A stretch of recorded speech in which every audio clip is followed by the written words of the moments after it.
गौतम बुद्ध जब भी अपना प्रवचन समाप्त करते, अपने शिष्यों को 3 बार समझाते और कहते कि जाओ अब अपना अपना काम करो। उनका एक प्रिय भिक्षु था आनंद। उसे यह बात अजीब सी लगती कि रोज रोज उसी बात को कहने का क्या मतलब है। और जब एक दिन उससे रहा नहीं गया तो उसने उन्हें टोक दिया। बुद्ध धीरे से मुस्कुराए और बोले, आनंद, तुम्हारा कहना अपनी जगह पर सही है कि भिक्षु को रोज रोज क्या समझाना कि जाओ अब अपना अपना काम करो।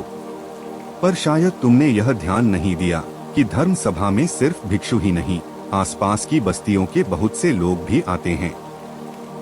उनमें से बहुत से लोग ऐसे होते हैं जो पहली बार आए होते हैं।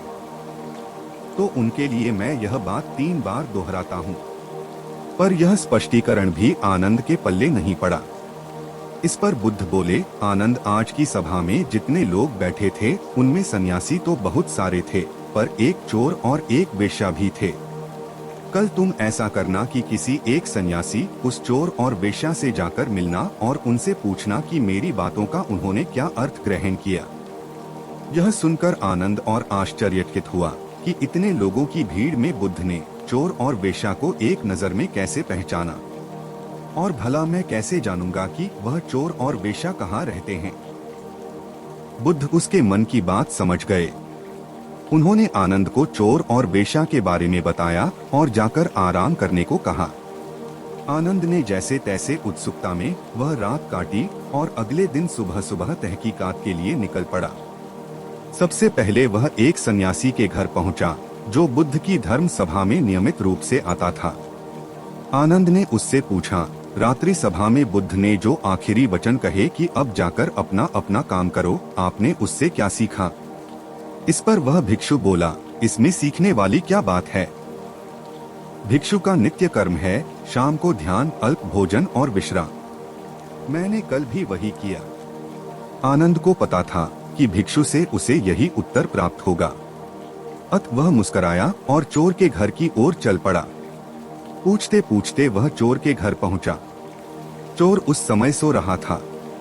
उसे उसके घर वालों ने जगाया और बताया कि भिक्षु आनंद उससे मिलने आए हैं। यह सुनकर चोर चौंक उठा और हाथ जोड़कर आनंद के सामने हाजिर हो गया। आनंद ने अपना सवाल दोहरा दिया, रात्रि सभा में बुद्ध ने जो आखिरी वचन कहे कि अब जाकर अपना अपना काम करो, आपने उससे क्या सीखा। चोर विनम्र शब्दों में बोला, भिक्षु, बुद्ध तो अंतर्यामी हैं, इसलिए आपसे क्या छिपाना। मैं कल रात पहली बार बुद्ध की धर्मसभा में गया और उनके प्रवचन सुने। मेरा तो जीवन ही सफल हो गया। बुद्ध के प्रवचन सुनने के बाद मैं उनके कहे अनुसार अपने काम यानी कि चोरी करने निकल पड़ा।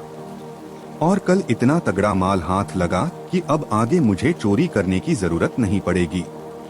अब मैं अपना जीवन आराम से काट सकूंगा। चोर की बात सुनकर आनंद हैरान रह गया। वह वहां से उठा और वेश्या के घर की ओर चल पड़ा। वेश्या आनंद को देखते ही पहचान गई। उसने आनंद को प्रेमपूर्वक घर के भीतर बुलाया और उनके लिए जलपान लेकर आई। जलपान ग्रहण करने के बाद आनंद ने वेश्या के सामने भी अपना सवाल दोहराया। यह सुनकर वेश्या बोली, भिक्षु, भगवान बुद्ध ने अपने प्रवचन के अंत में कहा कि जाओ अपना अपना काम करो।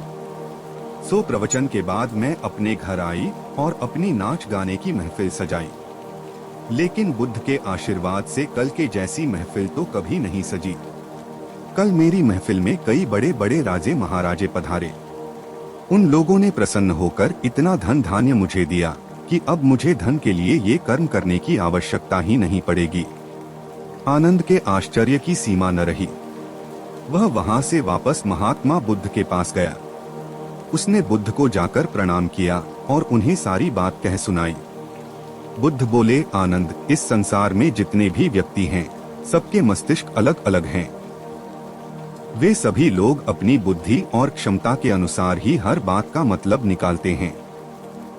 इसीलिए मैं अपनी इस बात को 3 बार कहता हूँ कि जाओ अब अपना अपना काम करो।